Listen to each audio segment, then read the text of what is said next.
morning, everybody. It's great to see you. Welcome to Lewisville. If we haven't met, my name is Matt. Glad to have you here.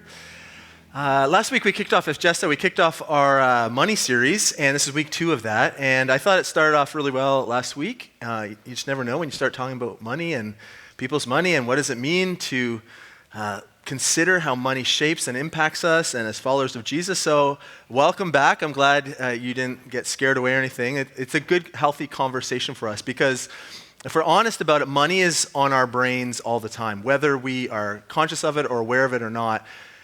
Concepts or ideas related to money are always swirling around our heads. Let me pull out a few thoughts just from my side. Maybe you just will think to yourself, how can money maybe be on my brain even when I'm not aware of it? So for instance, this morning as I was driving in a few hours ago, the light comes on in the car saying I'm running low on gas, and immediately I start thinking, okay, where am I going to stop after church on my way home? Is it worth trying to go to Costco and fight through that? Am I going to get a full tank with the way gas price? Am I just going to get a little bit, get me to say Wednesday? Start thinking about those kinds of things. Money just kind of pops up, and then I jump into like, well, what are we having for dinner tonight? I'm like, should I stop for groceries on the way home? If I'm going to stop for gas, what do I get? Is it what kind of meal are we going to do? I should probably talk to Bobby about that. Is it worth cooking, or should we just pick up a pizza? I'm tired. It's Sunday. All these kinds of things start going out. Maybe when you're buying groceries, maybe you're like me. If you see this package of chicken that's like $13.81, and then out of the corner of your eye you spy something for like $12.97, you absolutely switch it out. Because I'm not an animal, I'm going to grab the cheaper one. But, money is kind of always subconsciously running around, or the ideas of how we use our money. People are fighting for our attention around money.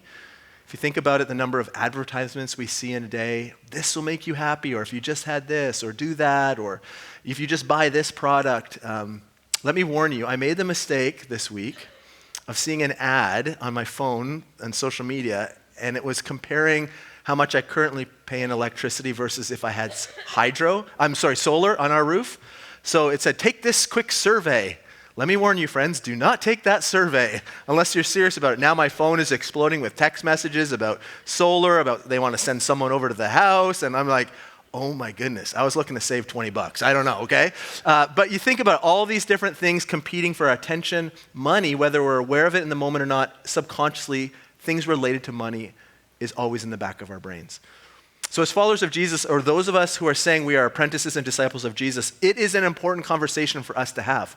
What do we do with the money that is entrusted to us? How do we look after it, steward it? What does giving look like? What does generosity look like? What is sacrificial giving? Maybe you've heard the term tithing. All these different things in this series are ideas we are going to explore a little bit together in our day and age. What does it look like for us? I want to give you some stats, though, around this idea of money and our thinking, because it grounds it in some surveys and some, at least in the Canadian context. So I found a number of surveys this week as I was reading and doing some research. So check this out. 38% of Canadians would say that they are stressed about their finances on a weekly basis. I'm not sure if you would count yourself in that 38%, but across Canada, 38% would say they're stressed about finances on a weekly basis. 9% of Canadians would say they worry about it multiple times a day. 33% of Canadians admit that they are constantly comparing their financial position with that of someone else in their circle.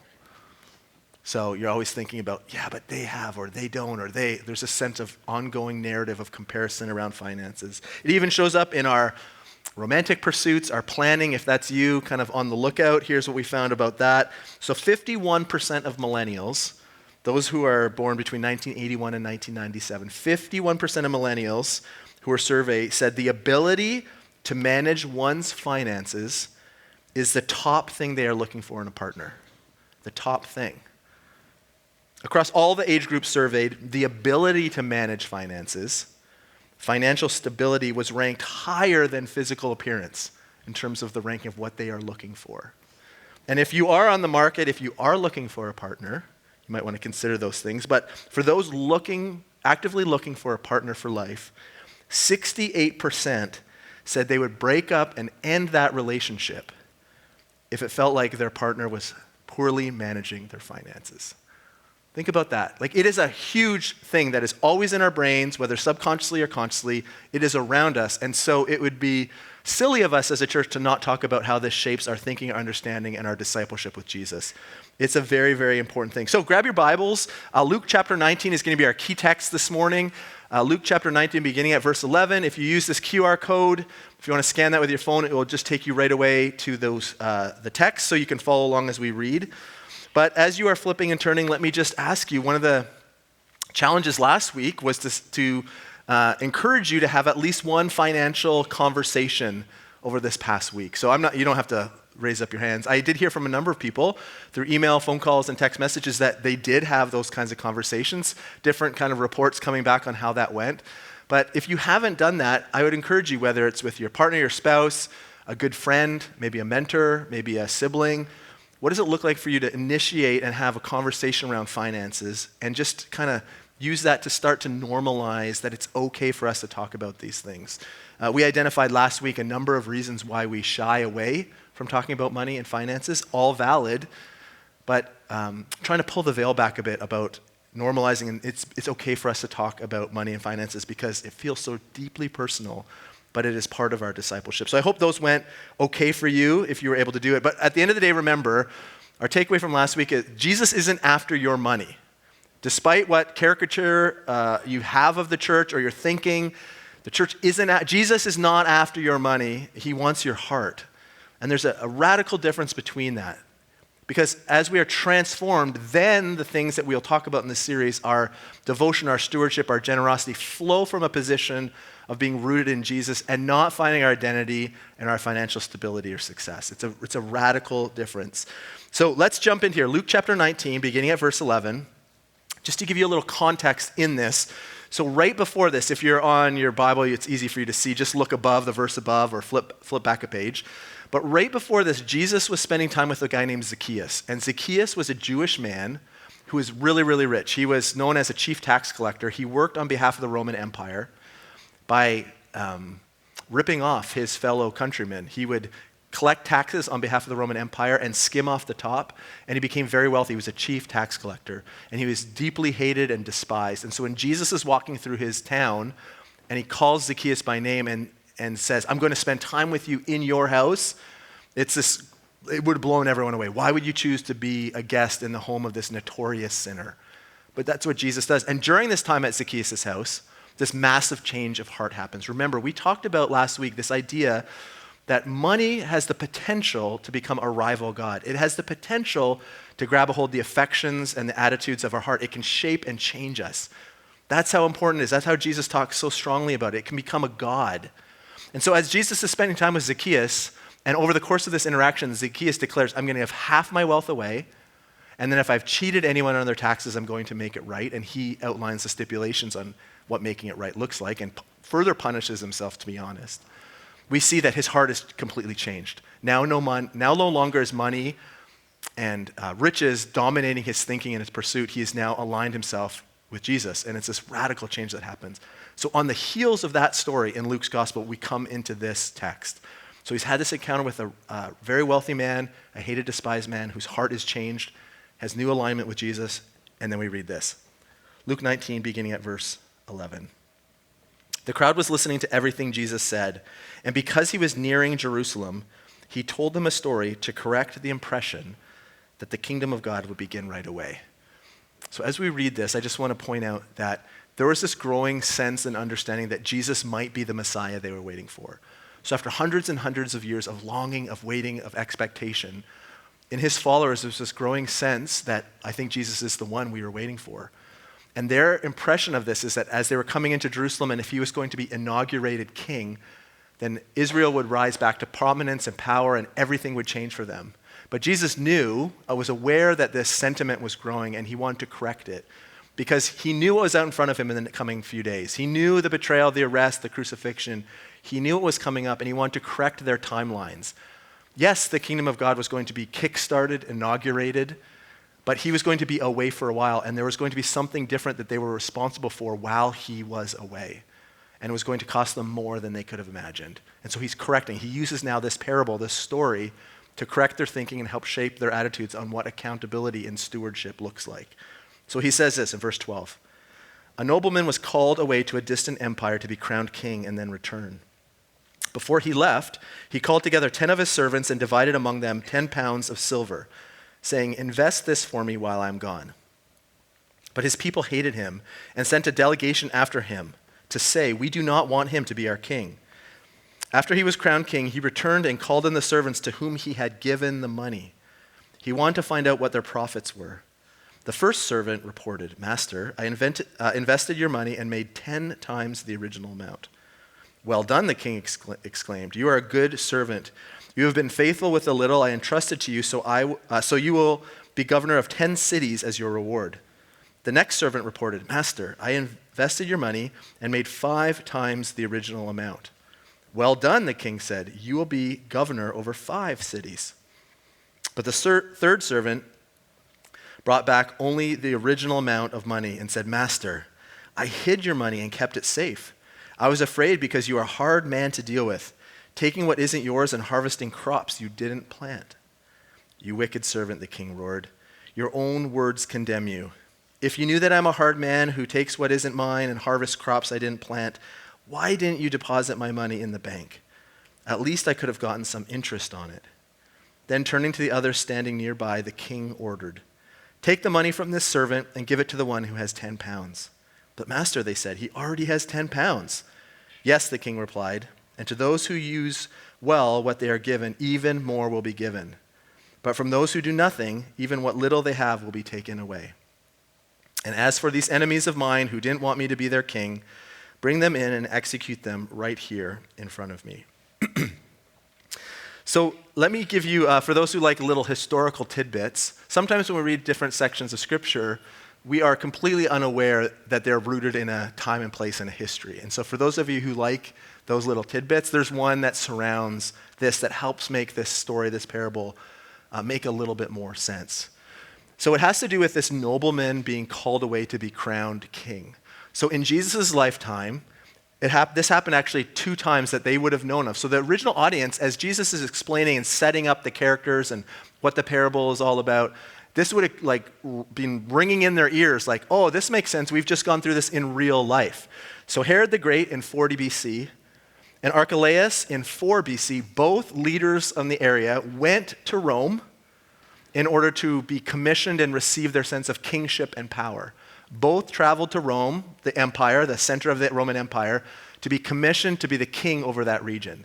So as Jesus is setting up the parable, Jesus always does this. This is an amazing thing. Jesus takes what's common and everyday and known, character, setting, place, and he takes his teachings and puts them in a way that everyone can understand. So as he sets up the story about this nobleman who goes away to be crowned, we might think, okay, I guess that's what's going on. But for them, what's ringing true is that leaders in this area have gone to the seat of the Roman Empire in the city of Rome to receive their power and come back and hold it over us. It made sense for them. There was a context they understood because it had happened twice in their lifetime as Jesus was getting going and beginning his ministry. So there's this real rootedness in history and familiarity for the people. Okay, let's talk about this idea of stewardship. Let's get familiar with stewardship, okay? Let's think our way through this a little bit. We'll do our normal pattern, think, wonder, do. We'll have some time to have a bit of a conversation in a few minutes here. But let's talk about stewardship here. So the term stewardship, or to be a steward, is not an exclusively Christian thing. It's not a Christian word, although it's probably a word that you don't necessarily in your daily life use very often. I'm not sure the last time as a family you might have spoken about, well, what does stewardship look like in our household or maybe at work? I'm not sure if you've ever said to a boss or manager, hey, are we stewarding our resources properly? Probably not, right? But the idea we would live out and understand, but the word itself, the concept, stewardship, it's around us, but the word might seem a little bit not as familiar for you. So that's why I want to help us understand what stewardship looks like, because it's not exclusively a Christian or a church word. In fact, we steward a whole bunch of things in everyday regular life, including our finances. But in addition to, there's way more things that we, as a regular pattern, steward. So generally speaking, a definition from the Webster's Dictionary is this: stewardship is the conducting, supervising, or managing of something, and it goes on to say the careful and responsible management of something entrusted to one's care. So it's the sense of careful management responsibility. So things that we steward in everyday life, whether you think too much about it or not, you do.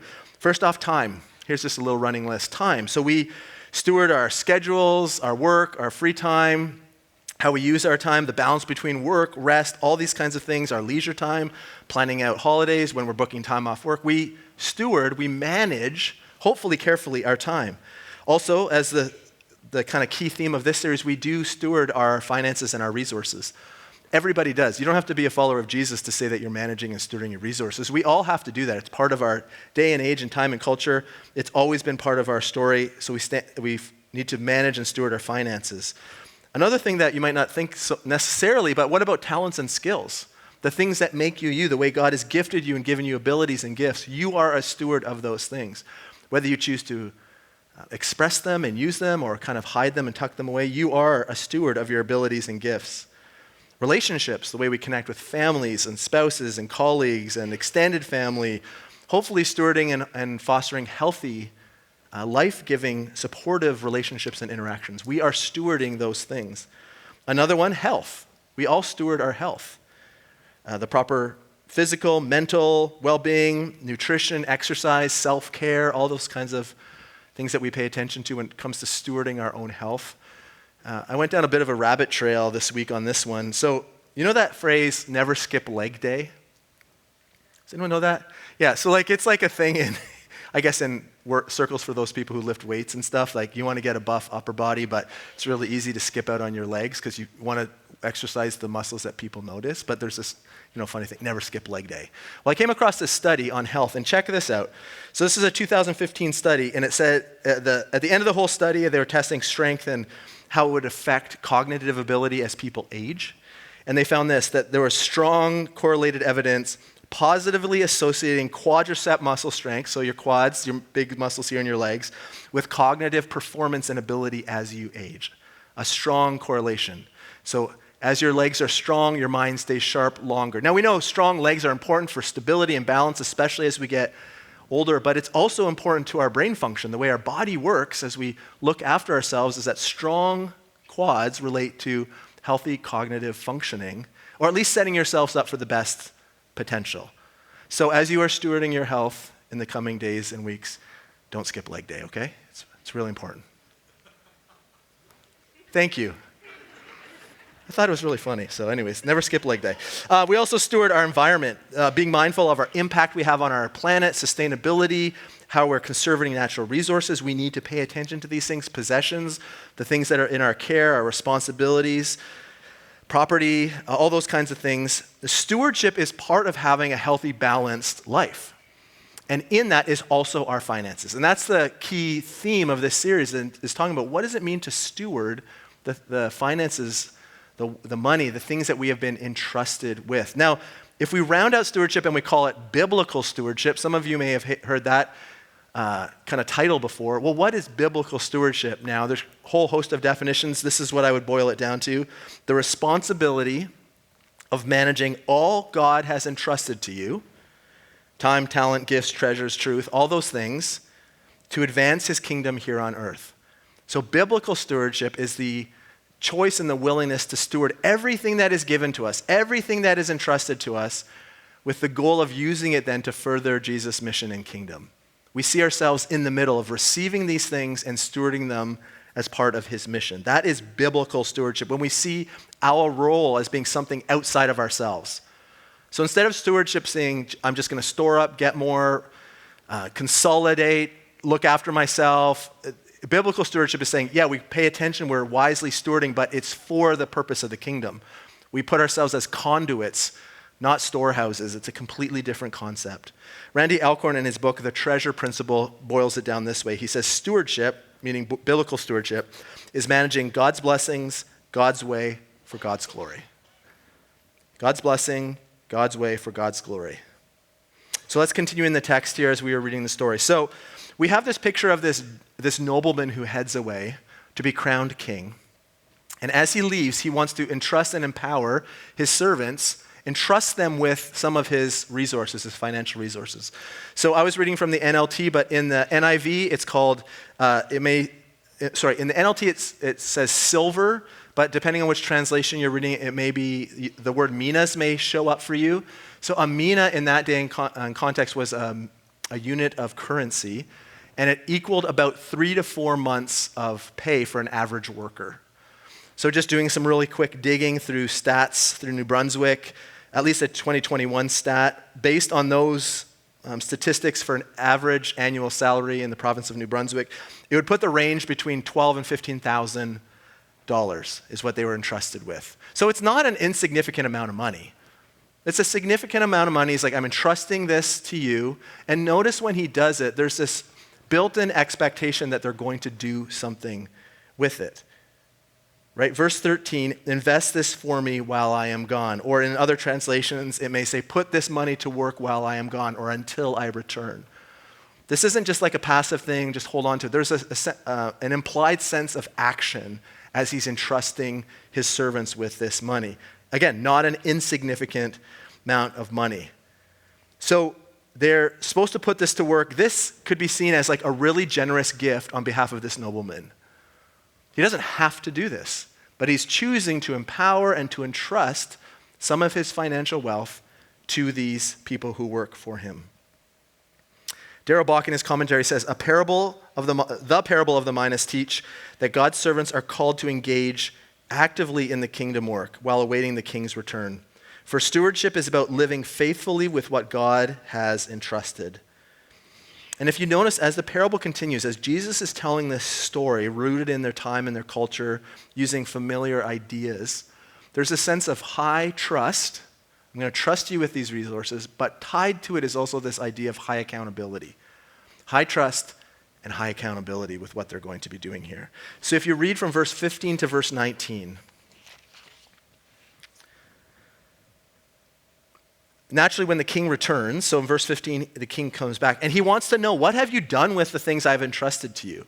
If I'm going to give you this, a significant amount of money, what are you going to do? Like, what do you have to show for it? He calls them back, and he asks them to give an account, which is obviously lots of trust, now lots of accountability. And so you'll notice that the first two servants, as they report back, what they have done, we see a 10-fold increase and a 5-fold increase. So they've both done different things, whatever they were doing, and both been, I would say, successful at it, and so much so that the king now is encouraging them. He is giving them praise. He's rewarding their faithfulness with how they've used these resources, and he's then giving them a bit more. Well, if you've been successful in this way, I'm going to give you these 10 cities now to govern and to manage. And you have turned this, what I gave you, and now it's 5-fold return. I'm going to give you 5 cities and towns now to govern. He's recognizing what they're doing. What I want you to not get hung up on, it's not about the amount of return. The point of this story in this parable, we could kind of look at it from a whole bunch of different ways, but if we're kind of shooting straight through the middle, the point is not about who had the best return. The point is about who is faithful with what they were entrusted with. So both of these servants have been faithful with the things that they've been entrusted with. They have different results, great, but for both of them, the master, the king, rewards their efforts, recognizes, and kind of gives them praise and gives them a further responsibility, a greater degree of responsibility. Now, depending on your workplaces, your context, I'm not sure what it's like. I remember a number of years ago, context I was working in, at that point we had a team meeting and we sat down and we were like lots of stuff was happening and we knew we needed to hire more really key important leaders and pastors to our church and our broader denominational organization. And I remember having conversations like, who are we going to find? Like, who's out there? What kind of people are we looking for? How does it relate to the culture we're trying to build? You know, it was in a church context, a denominational context, but you could probably equate that into your own experience. Like if you're looking to hire new people to help you move forward, like what are you looking for? Who are those people? And you know, you might choose to say, well, we just want people to get stuff done. Like we're going to dictate and organize and just tell you what to do. It's like a real top-down model. Some groups operate that way, but in some of our conversations, we said, you know what? We don't want to have to like try to kick people in the butt and get them going. We want people who are highly motivated, who are creative or entrepreneurial. Like we want them to go. We want to trust them, really trust them, give them freedom and permission to make real decisions on their own and give financial backing behind them so they could try some things and do some things. But with that high degree of trust, we also know there has to be a high degree of responsibility. Because it would be silly for us just to completely let people run and never have conversations about, so how are you now stewarding the resources? And that's kind of what this king does when he comes back. High level of trust to those he empowers and those he gives these resources to, but there's a high level of accountability too. You have to now answer for what you've been entrusted with. So the first two do great, and he recognizes that, and he further empowers them, further trusts them to continue to kind of exercise those muscles of leadership. But the third servant, you notice in verse 20, Third servant comes back, and let me just read that again. Verse 20, he says, "Master, I hid your money and kept it safe. I was afraid because you are a hard man to deal with, taking what isn't yours and harvesting crops you don't plant." Wicked servant, the king roared, "Your own words condemn you. If you knew I'm a hard man who takes what isn't mine and harvests crops I didn't plant, why didn't you deposit my money in the bank? At least I could have gotten some interest on it." So now this servant who, the truth is he rightly understands the character and the heart of this master who's gone away. Like he knows who he is, but that awareness leads to fear, and the fear then shuts him down. So rather than awareness and fear maybe being a motivator towards action, I got to do something, he's going to come back at one point, I'm going to be responsible for this, what am I going to do? Instead of using that as a motivator, it actually just shuts him down. And so what he does is he just hides it, right? We read that. He hides it and he returns it back, and there are severe consequences there as the king is holding him responsible. And then notice, he says, so take what's been entrusted to him and give it to the one who has 10.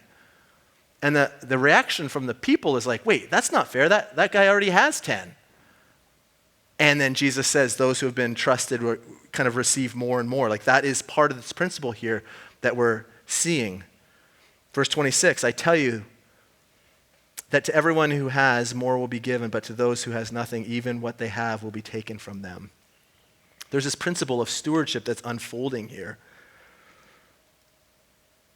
So let me talk about this. So we're kind of understanding this story. One of the key things to think about and to understand and get our heads around is that this concept of stewardship is not ownership.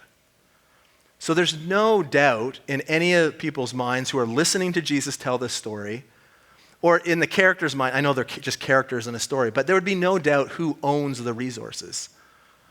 Everyone knows this. It's the king, it's this nobleman who's going away. They are the owner of these resources. He's simply stewarding or gifting these things back to those who follow him and empowering them to steward and to look after, to make wise decisions around them. There's no conflict in that. Funny thing about money, though, when it comes to stewarding, and we recognize we're all in different kind of places, different categories, ages and stages. We all have different stories when it comes to money and finances. I'm not discrediting, I'm just speaking in a general way. When it comes to this, the thing about money, though, it has the potential for us to start slipping and believing that we are the source, then we've made it all happen. It's our affection starts moving towards ownership. We start thinking, well, it's ours, and we easily can forget that everything comes from God. The source of everything is from God. He is the one who is empowering and asking us to steward. There's a temptation, the human temptation that's very, very real for us, to start hanging on to our finances in an ownership kind of way. We deserve this. Everyone else has this, or we begin to compare, or we begin to look around, begin to wonder, and we start holding and getting a grip. And that's what Jesus warned about last week when we talked about this sense of money having the potential to become a rival God. It has the ability, the dangerous potential of holding our affections in our heart. And then we start thinking it's ours, we own it, rather than we are stewards of the King. We are empowered. There's this passage in 1 Chronicles where King David he believes he's supposed to build the temple for God. At this point, they still have this a tabernacle system that can be moved around, and as they're now settled in the city of Jerusalem, David feels like, I got to build a home for God. Like, I have this palace. He doesn't, and he begins thinking about what does it mean to give back and honor God with these things. And he makes this really interesting statement in 1 Chronicles 29. It says this: David here is recognizing the source of everything he has. He's rich, powerful, at the top of the world, wants to do something good for God. His heart is actually in a good place, and this is what he says: but who am I and who are my people that we should be able to give as generously as this? He recognizes as a nation they are very rich in this moment. He is individually, but the whole nation is rich. He's like, who are we and who are my people that we should be able to give as generously as this? And then watch this. Everything comes from you, and we have given you only what comes from your hand. He was very aware that everything he has was from God. He knew there was no conflict on ownership here. It was all God's, and he was a steward. And that is a really important thing for us, to draw the distinction, to get our heads around the difference between stewardship and ownership. In a kingdom way, as followers of Jesus, we see the things that we have been entrusted with as things that we are stewarding on Jesus' behalf, and not things that we own for our own sake. There's a huge difference there. C.S. Lewis says, every faculty you have, your power of thinking or of moving your limbs from moment to moment is given to you by God. What you call your own is really on loan to be used for his purposes. It's the difference between stewardship in just a regular, everyday way and biblical stewardship. We recognize, in biblical stewardship, we're recognizing the source of all we have, and we're putting it to work for kingdom mission and purposes. It's a different guiding principle. So what do you wonder, either about this parable, this story that's Jesus telling? What's grabbing your attention? What are you focusing on? I have a question we'll throw up here on the screen. Maybe this will be something you want to talk about in your groups here. We'll give you a couple minutes. The question is, which servant in this story best represents your current understanding of God? Being generous or maybe being hard and mean? And what then is your practice with the things things that are entrusted to your care? Do you get a sense like you're doing a pretty good job, you're trying hard to invest and be wise and steward, or would you maybe relate more to one of the servants who's like fearful or uncertain or not sure how best to look after the things that have been entrusted to you? So talk about that, talk about anything in the parable, talk about this idea of stewardship versus ownership, anything you want. I'm going to give you like 2 or 3 minutes. I'll pay attention, call you back, and we'll pass a few mics around and have a little bit of a conversation around this idea of stewardship. So yeah, and then we have some really fun stuff at the end. So let's go. Chat for a couple minutes. I'll circle you back in a couple, okay? Go for it.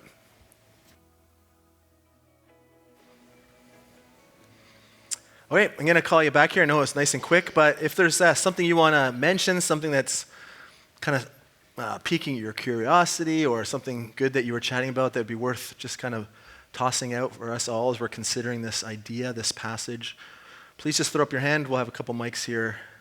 Love to hear from you. Don't be shy.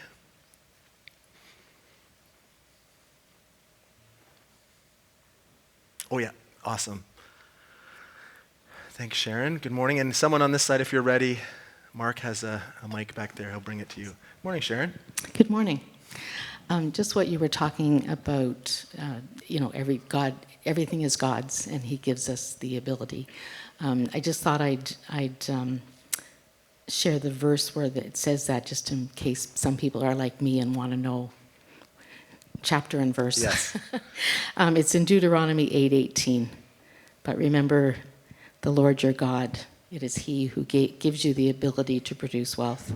And then he talks about confirming the covenant. So yes. It's good for me to remember that. And, we've been on this journey a long time, Vern and I. And it's just really cool to see how that works out in your life when we don't do it perfectly.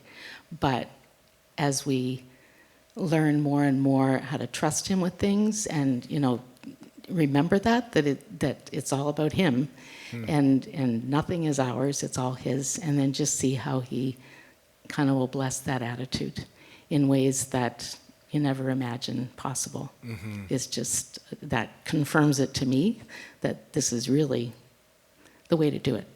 Yeah. Great, thank you. Thanks for sharing. Yeah, someone else. Oh, okay. Morning, AJ. Hi. I was just wondering, so when it has that the king was getting things that weren't his, or he was taking things that weren't his, or crops that he didn't grow, could that be seen not so much that he was taking things that weren't his, but the people who had it weren't seeing it as they were stewarding the king's land, and so they plant the crops, the king takes his portion, but it's because it's the king's, but they were viewing it as their own, not stewardship. Yeah, I think that is one of the ways it can be viewed. Also, yes, in addition to, the point of parables as Jesus uses them is to drive one key point home. So often in any parable Jesus uses, the temptation is to try to understand every character, every nuance of the story, but there's one key thing that's always being driven towards the central point. So in this, the central point is around stewarding that which belongs to another for the sake of the broader kingdom. In the context, any king in that day and age would take what didn't belong to them, not steal, I don't know the right term, absorb things from around them. So either way, I think there's a sense of a ruler, someone in position of power would, I'm drawing a blank on the word, absorb things that weren't necessarily, they didn't plant it, they reap the benefits of that. So that would have also made sense to people just in the context. Like, of course any ruler does those things. Because they're living in a day, remember, when the Roman Empire is taking all kinds of things that don't belong to them and forcing them under their heel. Yeah, someone else, that's great. Maybe one more. Okay, we'll leave it there. Let's keep rolling here. Thanks for those who jump in. I'd just love to create time where we can all just hear from each other a little bit. So at the time we have left, I want to talk about what it means to live as someone who's a kingdom investor. So if we do believe, and if we are following Jesus and we're trying our best to shape and order our lives in a whole host of ways around the teaching and example that Jesus gives us, when it comes to this conversation around stewardship, how are we then stewarding, managing, wisely caring for the things that God has entrusted to us? What does it mean then to be like a kingdom investor, to take what's been given and see multiplication come out of it? I want to note that this parable, this story from Jesus, while it involves money as part of developing the story, it's not specifically just about money. I'm using this parable because we're having this conversation as a church around money, but it's not just a money principle. Sometimes I think when we see, well, he gave them money and he told them to steward the silver, we assume it's only about money. It's not. On a general level, this is about kingdom stewardship. So it really talks about all these things that God has entrusted to you and the gifts he's given you. Remember at the beginning I was talking about the environment and your relationships and your work and your quad strength. All those kinds of things have been entrusted to you. And how are you then going to use it? And part of what it means to align ourselves to the way of Jesus is also to look at our finances and say, these belong to God, and how are we then stewarding them for the benefit of the kingdom?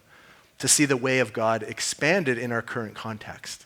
What does it look like to have open hands when it comes? I also want to just say that, thank you for mentioning too, we're all on different journeys with this. We all have different ups and downs, experiences. Some of us have scars related, I'm not saying physical scars, but emotional scars around some real financial hardships and struggles, family of origin thing. Like, we all have different kinds of things. Again, can I just remind you, it is not about the amount. It's not about a tenfold or a fivefold. It's about whatever has been entrusted to you, you are responsible for. That's what God has given to you. Not to look around and compare, like some of those stats we read off the top, being jealous or wanting what other people have, having the sense of coveting other people. It's about stewarding what is in front of you for the benefit of what God is doing in and through you. That's where our Christian worldview of following of Jesus is so countercultural to the way of our society, where it's all about like hoarding and collecting and more so that I have more security and wealth. And the way of Jesus is completely different when we see everything as being a gift from God. So in general, what gifts and resources has God entrusted to you, and are you doing your best to wisely steward those? And on a more specific level, if we say, well, what about on the financial level in particular? Are you using the financial resources God has blessed you with, no matter the amount, to join God in what he's already up to all around you? Are you willing to participate with what he has entrusted you with?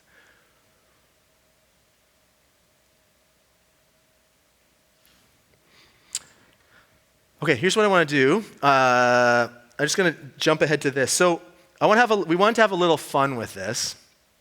So let me just explain a little bit. We are going to have a reverse offering right now. So here's how it's going to work, and here's what you're going to do. So I wish we had unlimited resources and we could pass a huge bucket around full of envelopes and everyone was going to take one out. That's not the case. We have 8 envelopes with money in the room, and over the course of today, we're giving out $600, and here's what your task will be. In a moment, just hold on, don't get itchy fingers here.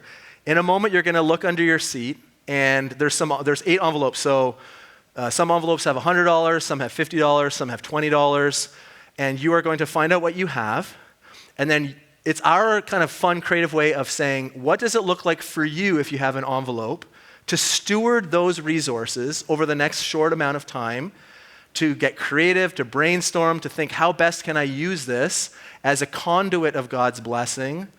Not a hoarder, but a conduit of God's blessing. And if you pull out an envelope and you're like, I got a 20 and I'm not sure, you might see someone else who has one, and maybe you want to link up and get creative and put your money together and do something special. But here's a little bit of the guidelines here that we're going to ask you to follow.